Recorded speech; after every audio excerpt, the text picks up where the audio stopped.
Okay, so we've got quite a bit that needs doing on the Landy today. Let's have a look at the parts we've got. So we've got the front shocks that need replacing. We've got some new turret rings and nuts, fresh parts from YRM. Appreciate it. We've got some rear shock absorber mounting struts, one for each side. Got new flange kit for that and some bolts. And then you'll notice we've got some new final drive wheel flanges with a circlip and a what's called a gasket, and then down there we've got the new rear half shafts, which are going to get replaced. They're going to get replaced because there's quite a bit of slack in the final drive on the on the flanges that we've got at the moment. So let's stick some shiny nice new ones on and get those done. We've also got a new toy which has arrived because I was using this the other day. It's not the best, I've got to be honest, and getting the Land Rover up as high as it needs to be to offload the spring to do the shock absorbers, it's not the best, and it doesn't like it. You can see where we started stripping the thread there, which is not great. So I've bought this bad lad, a farm jack. I think that's a 60-incher. Yeah, it's a 60-incher, that one. We'll give this a go and see how this one works out. So my plan is not to actually leave the Landy on that, but to lift it high enough with that to then insert that, knowing that that can't give way. Because over here, the jacking point on the corner there, ideally for the best lift and purchase I'd be using this bit here, but with it being slanted I can't get decent purchase with a farm jack. And when it goes up, obviously it's going to be tilting as it goes up, and I'm not that keen on having this much weight without a fixed point underneath to jack it to. So what I might do is I might jack it against, I might put the jack on the inside of the main chassis there, so it's got less chance of slipping as it goes up, but we'll see. Okay, so farm jack, it was a lot quicker using the farm jack to get it up than it was using that thing, because the threads are locked on that. So I've taken it up, got it to the same position as that, got a wedge of wood underneath so it doesn't slip. Farm jack is in place, locked, handles up and locked, and you can see suspension's fully extended now. Wheel is clear of the ground, so it's going to give me enough room to do everything I need to do and take the pressure off the shock at the back, so I can replace all of that nonsense at the back of there. So let's get on with it. Okay, just with safety in mind, so I've undone the wheel nuts but left the wheels on for now. I've been underneath and I've undone the bolts. One snapped off, two actually undid themselves, and now I'm going to loosen off the top of the suspension strut, what's it called? Shock absorber, that's the one. Loosen off the top of that, take that off, and then we can get this whole unit out and replaced. There we go, a bit of side-by-side comparison. You see how that one's completely shot. One snapped off, all nasty at the back, and then we've got a shiny nice new one. What I'm going to do here is just give this a quick clean up with a wire wheel, spray it with Lanagard, and then get the new one on.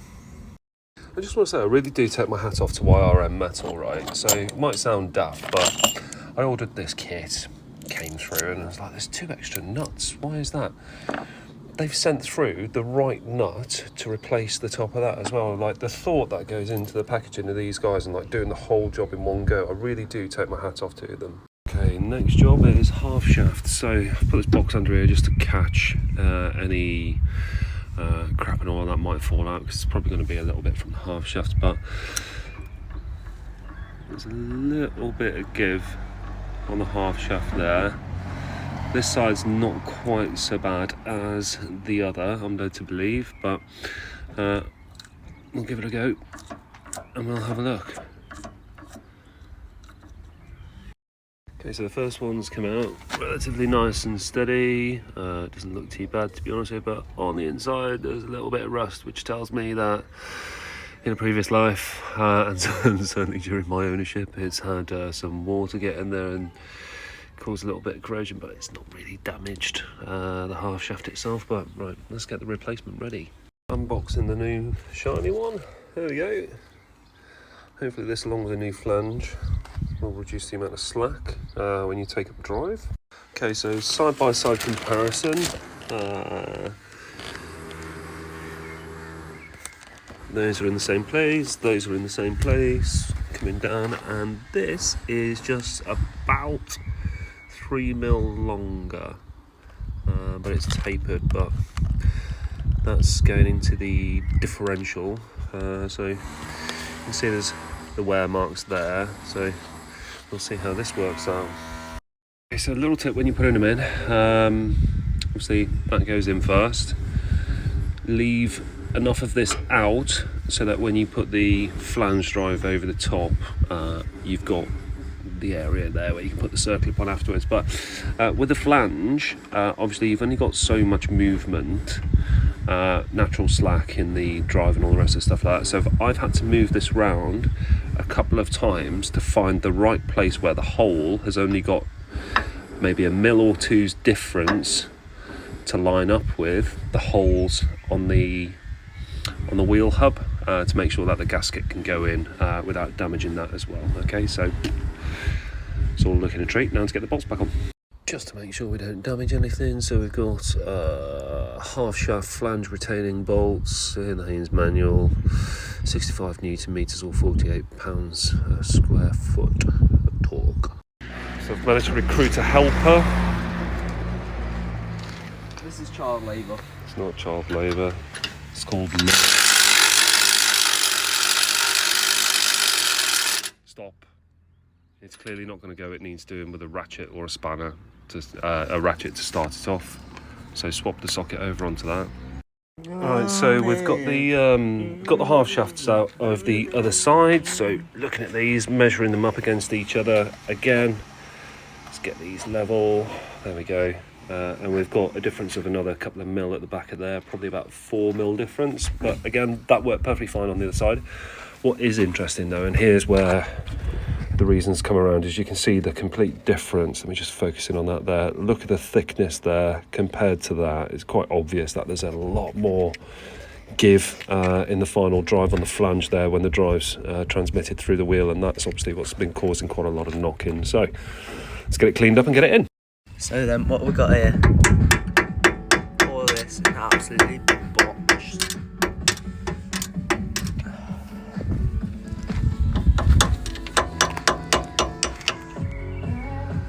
Yeah. Okay, so doing the suspension, changing the shock absorber, another job pops up.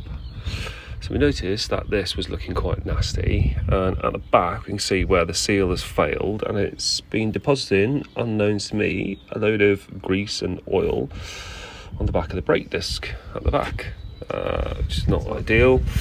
So thankfully I've got a bearing set and a seal set to replace this with, so I'm going to get this cleaned up and get it remounted.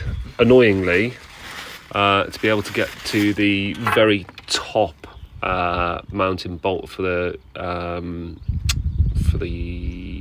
brake caliper, I've actually had to disconnect the suspension, which is a bit of a bitch of a job, but necessary, unfortunately. Okay, time for some sustenance. Bacon and egg can't go wrong. Alright, so that's what we're up to so far. I've got the brake disc hub over there. I've just pulled the bearing races out. I'm going to get the new ones put in to match the new bearings, and we'll get it back on. You got to learn somewhere, and getting dirty is always fun. Not always. Okay, so we're putting the bearing races back in. We'll put the new one on top of there, and then placing the old bearing race on top of it to use it to start pressing it into place. But initially I'm going to start it off with a bit of a hammer, so I'll show you how I do that now. just wait until I'm ready, okay? Oh, I'm already videoing.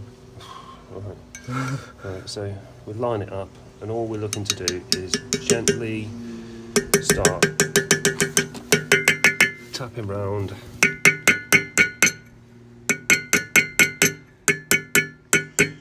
So going in square. A little bit of persuasion.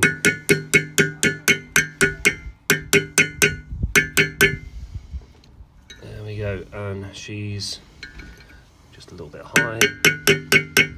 So we'll do that. Then we set it up here, ready to rock and roll. Then I've got a 52mm wheel hub socket. I've cut that away for a reason which I can't remember why, but it still works a treat. So what I'm going to do is feed that underneath, up inside, and it sits quite nicely in there. So I'm going to centre that now and then use that to push the bearing race down and in until it sits squarely against the recess. Okay, so we've got the bearing race and the bearing in place. On the back side now it needs to go the dust seal.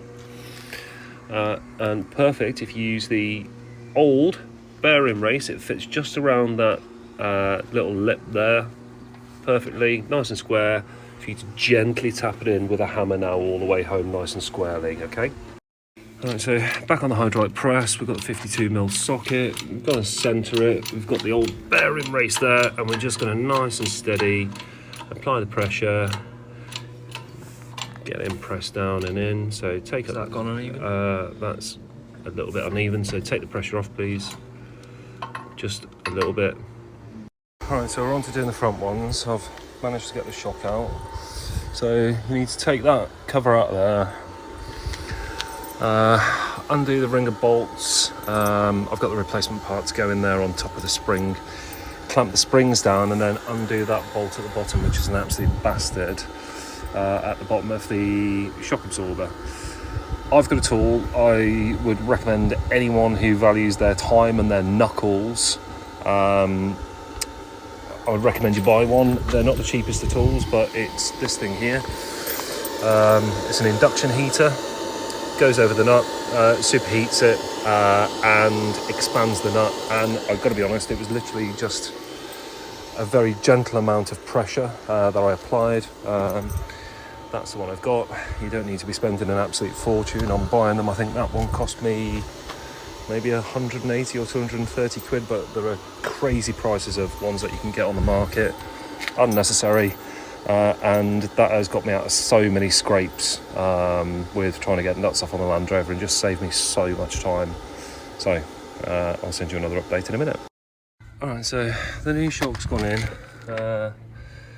Bolted it on down the bottom. You can see I've taken the spring clamps off as well.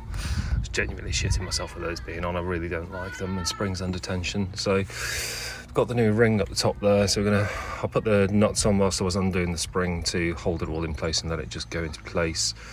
Now I'm going to put the turret on top and then start tightening that into place. Then the nuts, line it all up, and then start putting it back together. Another update in a minute. Right, so turret goes on, gets lined up and bolted into place. So the drive is pretty excellent. The slack has gone almost completely out of the drivetrain, so happy bunny.